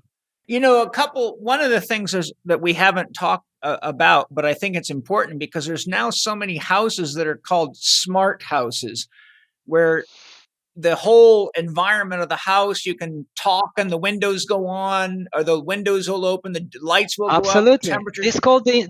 This is exactly what people refer to IoT, Internet of Things. The whole purpose, like we've been hearing about Internet of Things for at least a decade, but it was not possible to create the Internet of Things before full deployment of 5G. And we still don't have full deployment of 5G. Here in Toronto, for example, which is a very developed city, you don't have 5G coverage. 70% of the city is not covered. But in another year or so or two, we will have 75% covered, and then in another year we're going to have 100%, and then in a very short while we're going to have 5G fully deployed. That's why I said by 2025 we would have 46 billion Internet of Things devices, and now we have so-called smart house, but it's not everything is connected. You got your light connected to the internet, you got your security connected to the internet, you may have your vacuum connected to the internet, but going forward everything will be connected, and you wouldn't even need to do anything about it. All these things you buy will be one way or another connected to the internet. That's why they call it the Internet of Things. See all this item behind you, most of these items will be connected to the internet. Yeah, it's there's that, and there's also a lot of people that use electric mattresses and beds that have electric functions in them, from raising the head to changing the temperature, and people don't realize they're playing with fire. 100%. 100%. Now, I watched one of your videos and you showed what to me looked like MRI scans. And it showed the hot spot in a person's brain. So yeah, I'll tell you more about it. So it's on the website. Everyone can go there. So we have one of the research that we did that is peer-reviewed. It's a peer-reviewed research that we have on our website. We realized that a lot of people don't have the time to go through to read the research and to read the peer-reviewed studies, and because not everyone has the time to do that, and not everyone understands. I was going to say most of them can't even understand it. They can't even understand. So what we decided to do, so we partner up with a neuroscience from San Diego. Oh, cool. Look him up. He's on our video. So we partner up with him and we ask him to bring so he's a neuroscience. He has a couple of clinics in United States, and he, as far as I know, he also writes software. He creates softwares for 18 channels brain scan EEG machines. So he's a neuroscientist, and we partner up with him, and all we ask him to do is to come to a studio in Los Angeles. That was about two months ago, where we brought just regular people, and we brought a crew to film a live EEG brain scan of this individual. So basically what we did, we took the study and we replicated it as a demo. And we recorded everything on video, and it's a short video. It's only 4 minutes. We had 12 hours or 13 hours of video recording from 5 cameras, but as the final product, you're only watching 4 minutes, so it's not super long.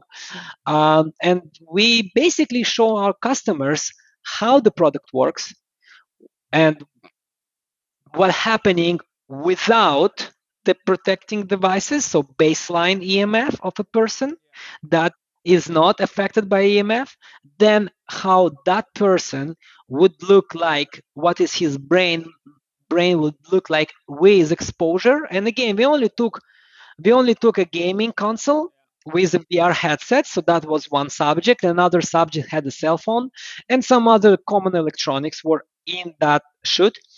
And we recorded same people now using our devices as protection, and we recorded the results. And it's just unbelievable how effective our product is, and we have recorded everything, and these are real people and real experiment, and it was recorded live. So we have it on our website. You can look it up. Yeah, and what I'd like to hear, what are some of the feedback comments that you've gotten from people that bought your technology and said, before I got this was happening to me and now it's not happening? What are some of the things you've had people say cleared up because of the use of this technology? So look, I'll be honest with you, we have thousands of testimonials on our social and on our website. All of these testimonials are by verified customers and real people around the planet. In this case, there are two categories of people. There are people that are somewhat sensitive to EMF. Let's not go extreme EHS people, but they're sensitive. Those people would always instantly feel it different, and they shared their comments and they leave feedback. And we hear everything. We have people with heart rate palpitations, and they leave the house, they forget our device home, they have to come back to just calm themselves down. We hear that all the time. We hear sleep. We have all kinds of stories from sensitive people, but we also have a lot of people that just not sensitive at all. And we don't hear from them immediately. We usually would hear from them in a couple of weeks when we send them a survey, or we ask them to write a feedback. And these people, they don't go into, they don't, the difference they feel, it's not extreme. It's a subtle difference, but it's enough different that they can record and explain what the difference is. And the best thing to do is just read these feedbacks. They're usually short, and again, on our website you have these real people leaving real feedback. Have you ever done any experiments to see like the difference in plant growth with and without the Aries Tech devices in the environment? Say if you have plants growing. We didn't do plants, but we did honeybees. Right. What happened? We did that was 2 years of research. By the way, we have a live. So that was a controlled environment, but we also have about here in Canada right now, as we speak, there is an observation study of about 60 honeybees farms that have the live tune room on the, how you call it, hive? Yeah. Is that the beehive, hive, yeah, right on it? And the farmers, they take they monitor them and they take notes. And this is an observation study that's happening right now. So it's not it's different than having it on plants. But again, honeybees is very important. We also did, as I said, research on Vista rats. So we had 2 colonies of rats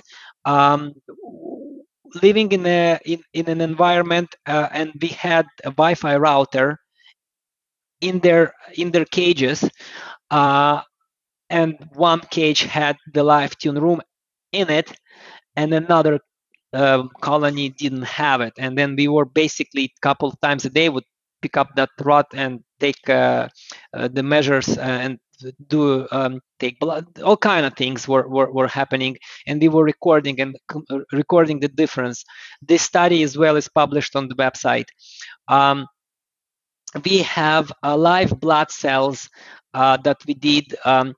And talking about live blood cells analysis, what's interesting, if you take if you just if you're not having any exposure of EMF, let's say you're in the middle of the lake on a boat, and we'll take a blood sample from your finger and look into this blood with a very basic microscope, you will see that your white body cells, they stream in the plasma, and they look like a round circles, not a perfect shape. They're awkward round shapes, and you see that they're floating. All of them are individually floating, and you have thousands of them, and then in a sample, and then they all float individually. Sometimes you see them stuck together, but usually most of them will be separated from each other, and those that will be stuck will have 2, 3, maximum 5 of rings will stuck together. And this is good. This is how it's supposed to be. Then, being on that boat, if I'll give you an iPad to watch a YouTube video or any sort of work on a computer or a cell phone call, and we will repeat and take a second sample from another finger of the same human, we will realize that now these live blood cells, they actually stream in clusters of 500, 700, 1,000 of them stuck together individually, and now they don't go in as a separate units, they go into these clouds, all stuck together as a bunch. And what happening really, when this happens in your vein or artery, non-issue, super wide highways, they go. But in your capillaries, in the brain, they don't pass. And this is what happens. And a good example of this is when you wake up in the morning and after an hour you're sitting on the computer and like, what day is it today? Oh, what did I eat yesterday? And you know the answers, you know them, but you don't know them right now. You understand what I mean? You know what you did yesterday, but you just don't know what, like right now, you don't know that. You forgot about it. This is called like brain fogs. And this is exactly what happened. All this electromagnetic field basically magnetizes white blood cells, and they clutter together, and then they cannot just pass through the capillaries inside your brain, and it's not one capillary, you have like a network of them, and I don't know, millions of them. And the capillary networks actually get so small that only one red blood cell at a time can fit through them. 100%. So because they're cluttered together, then they cannot go, and of course your body compensates for it one way or another. But because this is a non-stop effect, the exposure, it's not that you're getting exposure for an hour and then you don't have it anymore. This is not what's happening. You constantly have it. So it's very hard for the body to regulate that. And this is another very important thing to look at. Symbiotica makes an amazing product called liposomal B12. I love it. It tastes great. It's very effective.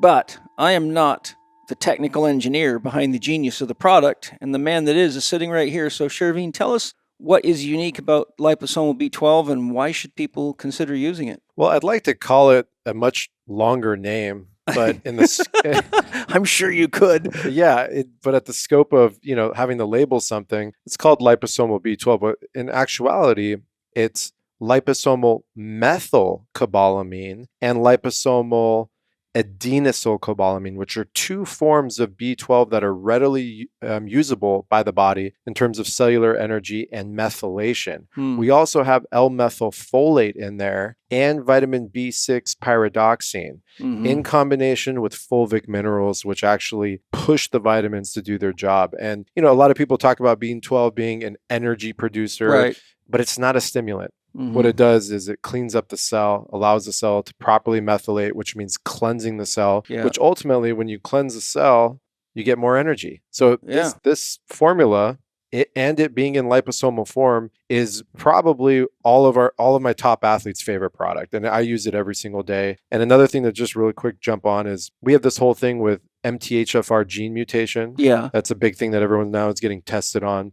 A lot of children are considered to be on the spectrum when the whole time they weren't properly methylating. Right. This is, fuel for that fire of the methylation process. That's specifically what this product is. This is a methylator. Which means what to the layman? Which means that it allows the body to recognize which cells need to be cleansed, which cells need to have programmed death, apoptosis, helps the body go into autophagy. All of the things regarding macrophages and cellular cleanup and all that stuff, you need this nutrient in these forms to have a very cohesive system. And today we need clean cells. And it actually works very fast as well. I mean, when I squirt it in my mouth, I can feel it happening quickly. It's almost immediately. And just like any other Symbiotica product, there's no additives, there's no fillers. We've really upgraded the original product to where we're at today. And if you're listening to this, you're going to be getting the new version of this, which is just through the roof. It tastes delicious. It's awesome. It's in our Myron glass bottle, so it's blocked from ultraviolet light. This stuff is, it's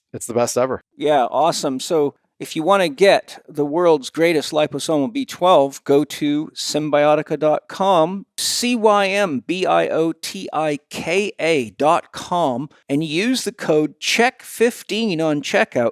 You won't be disappointed. A question that I have, I think I already know the answer because I had a Instagram live with one of your technicians who was very good. But I have run into this because I've tested many EMF protection devices, and there used to be one that was quite popular called the Q-Link. And are you familiar with the Q-Link? I think I heard the name. It was a necklace type device, and it had like a copper wire antenna spun like a coil. So that's what I said, the all mineral-based elements.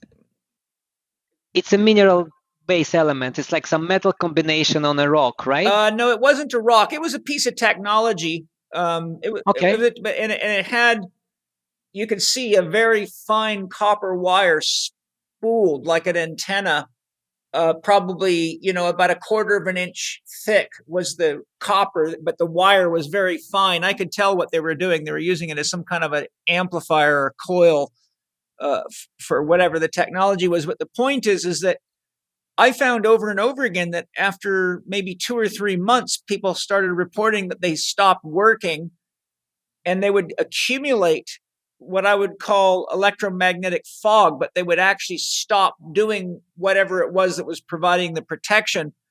And I know, that various devices would have to be cleaned. Like I could take one of those devices and run it underwater, and then it would seem to free up whatever was blocking it. And I've known many people that found... You see, it's hard for me to comment because I heard about Q-Link. I probably even seen their product, but I am not familiar of the technology that they use, whether or not it's effective or not, I can't comment. And because I don't know what technology you're using, it's very hard for me to comment on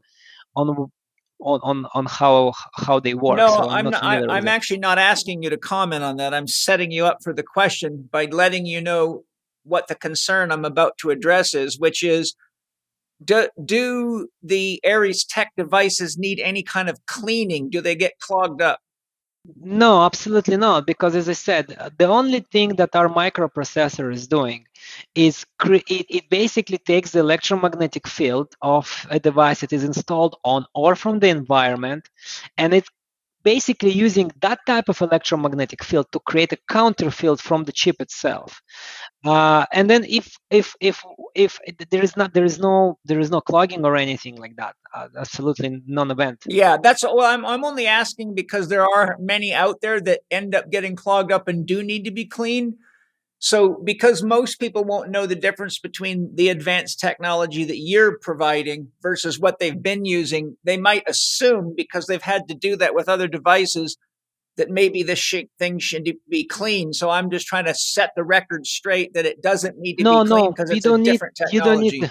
Absolutely, yeah. I think what you're referring to, you see a watch, right? This is a mechanical watch, and there is a hairspring, a very tiny, fine, super thin, like wire that is is rolled like into a spring. They call it the hairspring.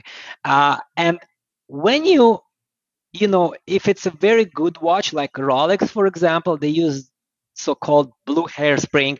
But the point is that these hairsprings, they can be magnetized. So if you leave the watch by a speaker, I have speakers right here. I'm using this right now, but there are speakers. In the speaker, there is the buffer, right? And there is a magnet inside. If I leave my watch near it, that hairspring picks up the field. It's designed to pulse. You probably seen in the watch, mechanical watch, how the spring it's like a heartbeat, and that's the calibration. This is how many times it compresses and releases, and that's what make your watch seconds to have 60 seconds in a minute, not 65 seconds or not 55 seconds. But the moment you magnetize this hairspring, it was kind of moving at this pace. Now it's magnetized, so now it doesn't compress enough or compresses too much, and that's why it goes off sync. So you need to take your watch to a watchmaker, and they have a very super basic tool to demagnetize your watch. And what they do, they demagnetize that hairspring, so it actually starts to pulse as it's designed once it's wind up. So I think what you're referring to with this Q-Link, I think that this is exactly what happens. It's possible with that wire. At one point, it just accumulates this radio, like this magnetic field, and it could be that it changes the functionality or reducing it or blocks it. Yeah, you get it also with stones, because there's a number of stones like shungite and several others that have been found to have EMF protective effects. But as a healer, I can tell you, I use, for example, black amethyst to pull negative energy out of people's bodies. I can literally feel the stone getting heavier as I'm using it. And it gets to the point where it won't pull anything out of people anymore. I have to go run it under water to clear it. And then I can use it again. Now, most people wouldn't feel it, but I can feel these energies. That's how I know when I need to do it, because I can feel it in people's bodies. But I'm talking about this kind of clogging of the flow of energy.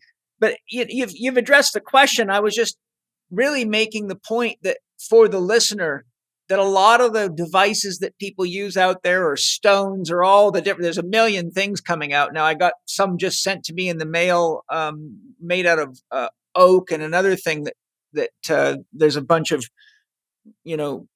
dialogue. But most of them are not technology based. Most of them are homeopathic, like mineral based. Yeah, they're nature based. Yeah. Nature based, yeah. And so the key point I'm just trying to make is that this is a different piece of technology. If you get it, you don't have to clean it. It's not going to get clogged up. It'll always work. That's the point. Yeah, absolutely. Sort of heading to the end here. I did a podcast with Dolph Zantinga, who's one of the world's leading researchers on water, and he informed me that his research showed that 5G exposure to water caused the water to lose its structure and ability to carry life force energy and information, and became what he called dead water. We did a test just like that with our product. What happened? We actually did in one of the in our laboratory, and then we sent it to another laboratory. And what we did, and we don't have a product right now to do that, but we know that what you're saying is 100%. If the water, like if you have a jerry can of water, whether a glass of water or whatever, and it just sits on your desk like this water right now, and there is a Wi-Fi router, that water will change its structure. It will.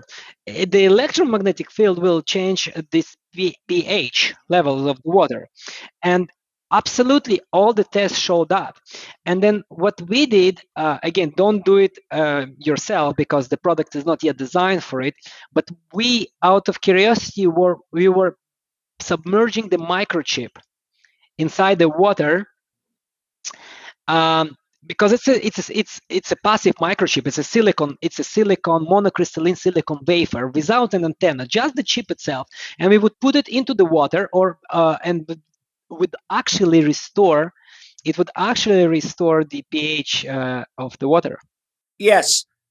So the deeper concern that I just wanted to get your opinion on is, what do you think the risks are to the oceans and the rivers and the waterways of the world with 62,000 5G satellites blasting the hell out of the water? I think I think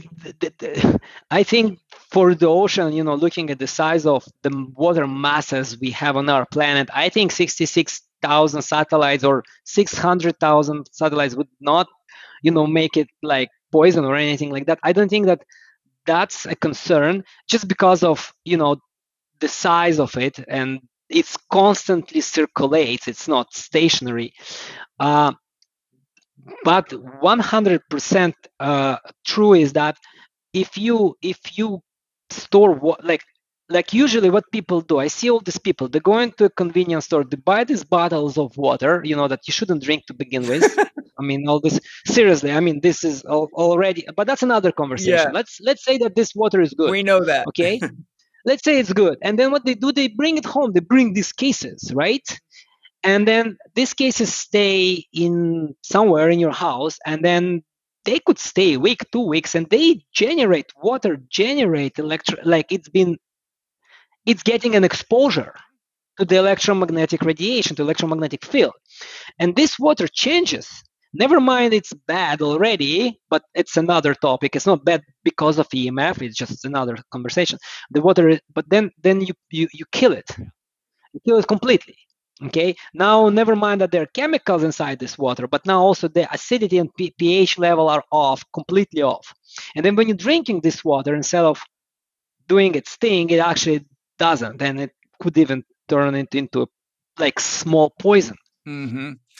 So that's another issue. Now Dolph Zantinga told me that once that water was dead, they couldn't find a way to restore it. So I know that if you would, I've been reading a few studies, and despite that we checked our product effectiveness of water just for experiment only, it's not that we have a specific product for that, not yet. But I know once you let the water run freely, if you, for example, if that water is dead and you kind of, pour it out and let it by gravity go through it, whatever, through natural nature, environment, natural environment, it will restore. Yeah, I have to get more specifics on him because we were talking about so many things, but he was and is very concerned about the effects of the satellites on the waterways of the world. But if I had him here to give you the specifics, the point is, though, you've confirmed that you have to be careful with water near electronic devices. And so if I'm hearing you right, if you have your LifeTune device, like I got a bottle of water sitting right here, but I got my LifeTune, is it safe to say that my water as much protected? As it will, 100%, because we modulate the electromagnetic field 500 square feet in diameter. The electromagnetic field is stabilized, right? So that's why if you don't have a negative effect, if your body cells, which are 75% water anyway, are not getting any adverse effect, then the water in your bottle would be safe as well. Yeah, I just wanted to be clear so that people know that it does 100% help with that, because I don't think there's too much more important than water, breath, and food. With 100%. Without those, nothing else really matters. So if you got electronics screwing your water up, which we just reconfirmed, then you want to be conscious that maybe if you haven't got a protective device, you probably should get one, because like you just said, your body's mostly water. And if you're not protected, then it's going to affect you. And again, what I find the most common symptom is people are just tired all the time. Yeah, it's one of the most common effects is the fatigue. Yeah, and the second one is chronic inflammation. We've had a great discussion here, Dimitry. Thank you. We did, yeah, I enjoyed it. Yeah, I'm really impressed. Your understanding of your technology and the science is very good. Most business guys aren't that dialed in. They always have to refer to somebody else. But it's nice to meet a guy on the top of the pile that's a businessman that also really understands intimate details of the product that you're creating and selling. So thank you for being a good resource for education, not just a product. I mean, I think I personally can trust a product a lot more when the man behind it understands it and can explain it than people that sell shit but don't know how it works. I mean, if you knew how many times people have come to me and said their doctor was pressuring them to get the COVID vaccination, and they asked them what the side effects were or what the risks were, the answer they got was, I don't know. Well, that's not a good technician to buy from. If someone's selling you something that could be seriously dangerous and they don't know the side effects, I wouldn't shop there. But when it comes to this conversation, I'm with you on the same page, 100% with you. Yeah, in other words, if you were a doctor, I'd probably come see you. Thank you for the compliment. Look, the reality is that I'm not a scientist myself. I'm a CEO of this company. I run the business operation, and but I'm so passionate because I'm the founder of this technology. So in every research, every experiment, every study, I'll be there sitting with the professors. I'll be sitting with the engineers and looking and asking questions. So I'm very educated on the topic, and I know very well how our product works and what it does and all this stuff. So I can also, it's just that I love what I do. I can tell that you also pay attention and you know how to ask good questions. So I'm sure that helps a lot. So just to remind everybody, the website is Aires, AIRES tech.com. Check out their products. I've been working with Aires Tech. They're one of the sponsors of my podcast, which I do because I believe in them. I get calls and emails from people every day wanting to sponsor the podcast, but unfortunately, when I evaluate a lot of the products and offerings, they just don't fit my values. And I really believe that we all need to invest in technologies that are helping not only keep us healthier, but we've got a lot of work to do to clean up the planet and educate each other. And we can't do it if we're burned out and tired and sick all the time. So if you can use a product like this to enhance your life and help you think more clearly and be part of the change that we all need to make to create sustainable systems and get involved in the awakening, then I think it's a very good investment. And especially if you've got children, my God, I mean, if you're a mother and you've got babies and you've got little kids whose brains are growing and developing, with all the amount of babysitting parents do with electric devices these days. Paul, I didn't want to go there because it's a sensitive topic. But what you're saying, since you mention it right now, I just want to add a few words. Kids until the age of 13, the negative effects from the electromagnetic radiation is 10x the damage that they're getting compared to us adults. 10x. Every study that I read, if you're looking at the adults, at the negative effects that they're getting compared to children, the negative effect that they're getting, and especially cognitive damage. And there's a lot of problems with that. It's a lot of problems right now. So absolutely, thanks for mentioning that. I didn't want to bring that topic myself because it's somewhat sensitive. But yes, kids are very vulnerable to the exposure to electromagnetic radiation. And the other thing is that they're the extreme users of it. Yes, they are. They are the extreme users. Yeah. I mean, the average screen time today is something like just under 5 hours. So you're talking about. So one of the subjects we did, and Paul, do me a favor. Once we're done, just look at go on our website and look this video. One of this, it's on the website. One of the subject, because the person who was moderating all of this and asking questions, he asked about the screen time. He had 15 hours. Wow. 15, which is. How is it even possible? He pulled out his iPhone. He went screen time, and it was 15 hours. Wow. You know what? That's crazy. This is just a cell phone. It is crazy. Yeah. And he wasn't a kid though, but he was. He's in his 20s, I think. But yeah. Yeah. So anyhow, because I have a 2.5-year-old and a 6-year-old, and my first son, Paul Jr., he's 41. I think he's got a a 1-year-old. So, I have to be concerned about these things. And kids are very sensitive. And one of the first indicators is they get very moody and grouchy, and they have a hard time sleeping. And it makes your job as a parent a lot harder. And it could be as simple as putting a life tune in your house. So I have a 7 years old daughter, and I have a baby boy. He's 8 months. So he sleeps in the crib. And what I did for him, I took the live tune room and I put it under the mattress. Perfect. Of his crib. Why I did under the mattress? Because his crib's on wheels, so it moves. Sometimes it moves. It most of the time right now it's in our bedroom, but it could be. I can move it in the house. I can put it him in other places. So I actually put it under the mattress. And also, it's probably better under the mattress because it's such a colorful geometrical device. Kids will want to eat it and mess with it. Yeah, he doesn't see it. It's under the mattress. He doesn't know it's there. Yeah, that's my point. If he did see it, he would think, wow, what's that? And he'd want to put it in his mouth.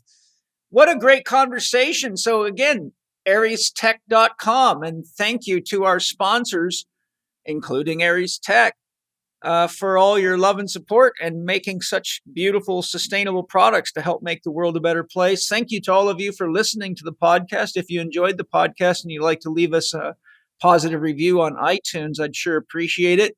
If you feel other people could benefit from this information, then please share the podcast, because I don't think there's anything more important than the kinds of things we're discussing here. And go to ariestech.com and check out the devices. And if you don't have a lot of money, then get something that will protect your phone, because most people use their phones more than anything, and they're really quite reasonable. What's the small So this is a very good thing that you mentioned that. So there are 4 products, and the price range is from $50 to $250. There you go. But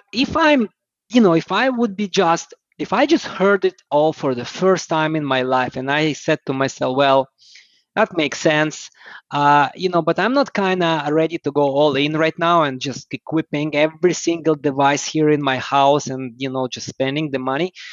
I would probably start up with protecting the device that I use more than anything else and that has the most proximity to me. And that device is my cell phone. So $50, it's less than a cell phone case. Yeah. No, I'm not kidding. I just bought a new iPhone 13 Max, and I bought a case, original case. I paid $64 for that plastic case. It's an Apple branded case, but it costs $64. And a cell phone case, if people spend money to, people spend $65 to protect their phone from one side only, because somehow when you drop it, it always lands on the screen. Magic, right? And we still spend $65 to protect the phone, and I'll definitely spend $50 to protect my daughter from she's been sitting on this iPad a lot of hours a day, and I would no brainer to me. Yeah, me either. So great conversation. Hope you guys enjoyed it. Look forward to sharing something extremely interesting and exciting with you soon. Dimitry, thank you for your genius. Thank you in bringing for having military me, technology to create health instead of war. Thank you so much for having me. I appreciate it. And it was great speaking with you and seeing you in person. I know we're going to connect again. Yeah, let's do it. All right. Lots of love, everybody. See you next time. Thank you for listening to Living 4D with Paul Chek and today's guest, Dimitry Serov. You can visit ariestech.com to find out more about the Aries Tech LifeTune EMF and EMR protection devices for yourself, your tech devices, your pets, and your whole house. That's ariestech.com for the LifeTune protection devices. You can follow Aries Tech on Facebook and Instagram at Aries Tech. Follow Paul on Instagram at paul.chek, on Twitter at paulchek, or on his YouTube podcast channel, youtube.com/living4D with Paul Chek. Watch more on Paul's blog at paulcheksblog.com and get your free subscription to Chek videos and more at the Chek Institute's new media site, chekiva.com. You can read the show notes and find links to the resources mentioned in this episode at chekinstitute.com/podcast. And if you enjoyed today's podcast, please consider leaving us a 5-star rating and a warm review at the top of the show page on Spotify or at the bottom of the show page if you are listening on Apple Podcast.